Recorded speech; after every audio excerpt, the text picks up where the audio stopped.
guys. Hey guys. Apricot, JuneBug.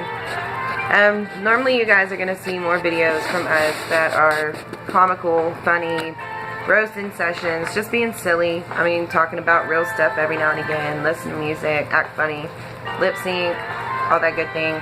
We still got more of those coming, so we want y'all to see every side of us, but this right here is actually a very passionate, serious side of me, and she's my #1 fan. I've been writing poetry for 14 years, and I'm going to give YouTube a try and see if it gets me anywhere. So, that being said, the poems need to be acknowledged. This is a must-watch video. She's going to read one too, so this... I'm going to read one of my sister's poems. You always have to keep your real fans around. #1.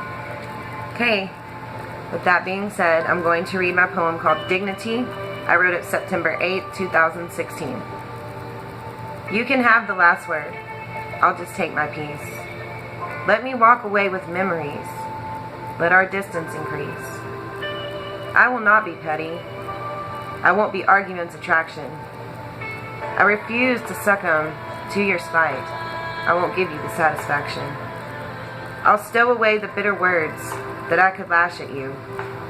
You can stir the fire, but I'm striving to diffuse. You can spread your rumors, while others taint your mind. I'll just keep moving forward, and I'll leave you far behind. You can cry your empty tears, and reach out for desperate arms. Arms of manipulation, arms of miserable charm. The thought of being enemies never occurred to me. I assumed things would be civil, at least to some degree. As I'm pushing to move past this, you're stuck in the same spot. Still spitting vicious darts at me, aiming for my heart's vacant lot. See, what you fail to realize is that you lost me long ago. Long before we ever met, before you looked into my soul. Long before your eager eyes glimpsed deep into my core.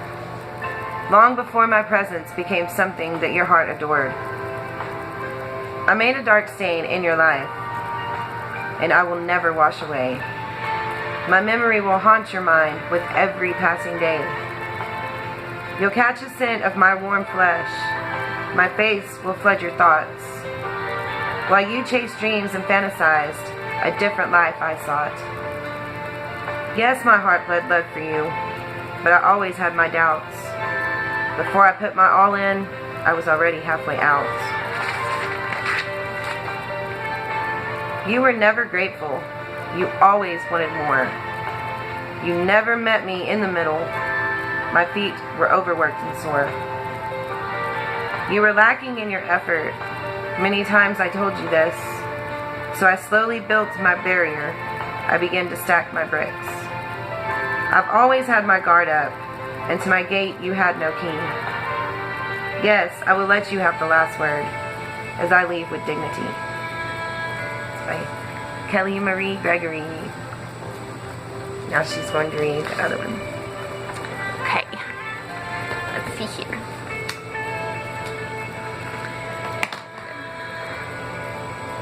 Hello. Apricot. Little sister. That's my name. #1 Little fan. sis, #1 fan. Apricot. The one Best friend too. I'm going to read was written September 16th, 2016. It's called Resuscitate.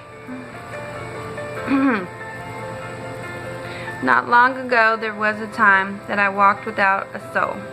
I left it lying in the hands of the joker in control. I had barely managed to escape, clutching tightly to my heart, mourning all throughout the day, yearning for a brand new start.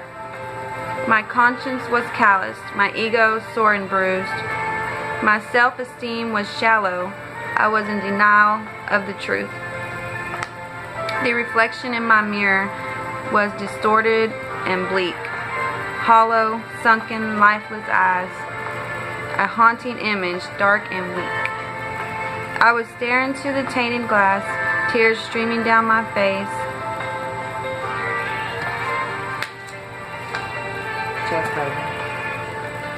chastising with profanity. I'd become such a disgrace. Then something stirred inside of me. I felt a flame ignite. I heard the voice that whispered, the one urging me to fight. I looked deeply into the image portrayed upon the glass, and as I clearly focused, I felt depression pass. I felt the weight left... Okay. Sorry, blooper. I felt the weight lift from my back. My heart began to beat, pumping life into my veins, flushing out defeat. The image staring back at me had fire in her eyes, a blaze of motivation, voiding my demise. My lungs inhaled with brand new strength. My soul has been revived. I had been resuscitated. I was finally alive.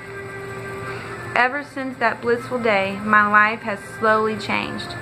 Now my actions tell a story that no words could explain. Written by Kelly Marie Gregory. Thank you, sister. You make a good team. Okay, well, since this video is still going, I read fast.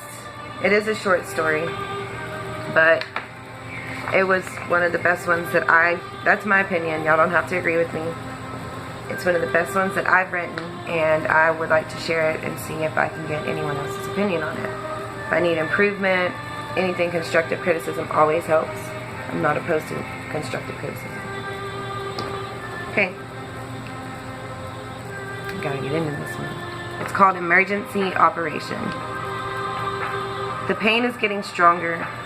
Your pulse quickens as the emptiness inside of you grows, slowly devouring your core as you helplessly wither in agony. You clutch your chest, but your heart feels morbidly constricted, as if some unseen force has its claws around it, diminishing your heartbeat by the second. You desperately cry out for help, but you've spent your life living in bitterness, so no one can hear you. You look to your right, empty. You look to your left, no one. You look behind you and in front of you, and your pain thickens as you fall to your knees, terrified by your acute loneliness in such a desperate, dire emergency.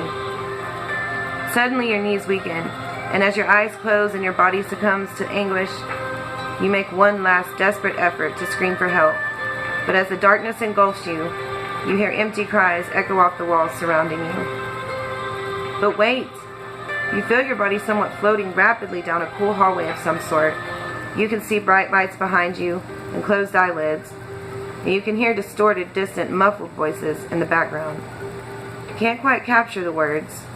One specific voice catches your mind's attention. A very calm, masculine, authoritative voice. He speaks with such ease and gentleness, and you are drawn to his voice, much like the sound of water running in a stream. You begin to follow his voice, tuning in and out, focusing, trying as you might, while you still appear to be deathly unconscious. Now you can make out words like heart attack, emergency operation, and skilled surgeon. Heart attack? Now the fear is slithering in, leaking into your body like poison.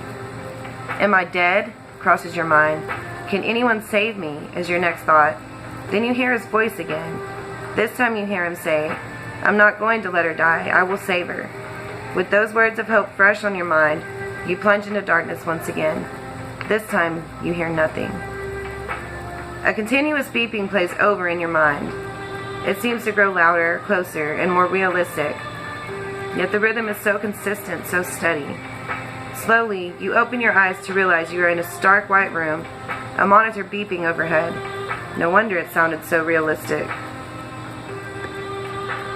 You notice the wires from the machine, and your eyes follow. Down, down, down, until you realize the other end of the wire is patched securely over your heart. My heart, you think? What has happened to me? That wasn't a thought. You say those words out loud. Your eyes search frantically around the room, desperate for answers. Then, as your eyes settle on the monitor, an angelic voice is heard beside you. You are fine now, child. You have been saved. He repaired your heart. He has saved you. Startled and bewildered, you look to the voice, but no one is there. Then, all of a sudden, a light like you've never seen before fills the doorframe.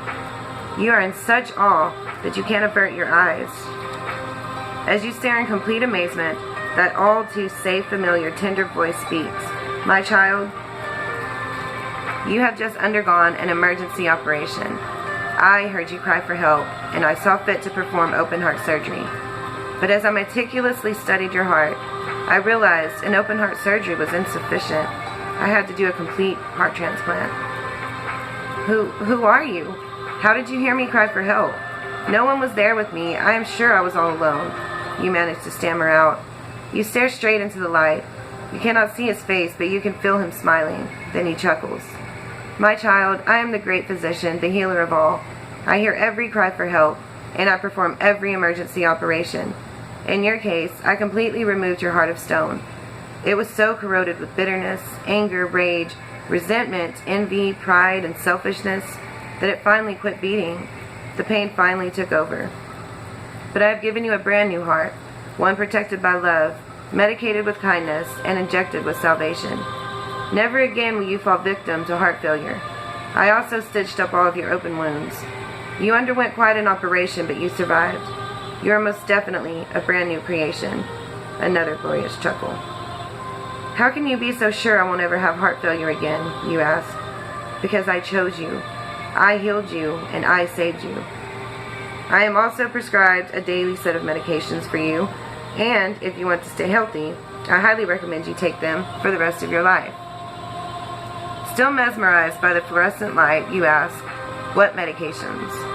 Child, you must seek fellowship, read the word, and pray without ceasing. I will always hear you when you need consultation. And with that, the light fades and the room grows dark. You awaken on the floor, still clutching your heart, but miraculously, there is no pain. There's just a comfortable swelling of joy where the great physician placed his healing hands to perform your emergency operation. I will give you new hearts. I will give you a new spirit that is faithful to me. I will remove your heart of stone. I will give you hearts of flesh. And that's found in Ezekiel 36:26. And that was written by me, Kelly Marie Gregory. Hope y'all enjoyed it. Hope somebody watches it. There will be Hope we more. get some views. We're going to have plenty of poem citing videos, goofy, laid back Oh yeah, videos. those are coming. We got ones coming with the kids. Just, I mean, it's just gonna be ones fun. of us sitting back and y'all watching us have just our own little conversation. Oh, we're gonna write songs too. We write songs. Mm-hmm. We sing. Kind of. Dance. Sometimes. Kinda. I'm just playing. We're gonna make it fun and entertaining. So, just keep coming. Look for the sisters. We don't like going by our real names on social media. We don't want it just out there like that. But I will tell you my age. I don't know if she will. I am 28 years old. I'm 26. We're 22 months apart. She's older. I have 4 kids. Even though I'm taller, she's that I older. raised by myself. She has her son. That's here with the other kids, yeah. He's And 7. we work as like a co-parenting team. Like when I say we're a team, and we even work we are a together team. at our same job. So, like, we make it work. Constant togetherness. Yep. And that's what you need sometimes to get through it. All the way. And God knew what he was doing when he set everything up perfectly. Mm-hmm. He puts people in your life for a reason. Some of them stay, some of them don't. But this is the one I've been blessed with that has stayed. Yep, my motivation. But we're going to go ahead and let this video go. And that way we can make y'all an entertainment, goofy. Mm-hmm. We'll give it a shot. But anyways, I hope you take the time to listen to this. View it. We need fans. Like it. But anyways, good night, guys. Follow it. Subscribe it. Show love.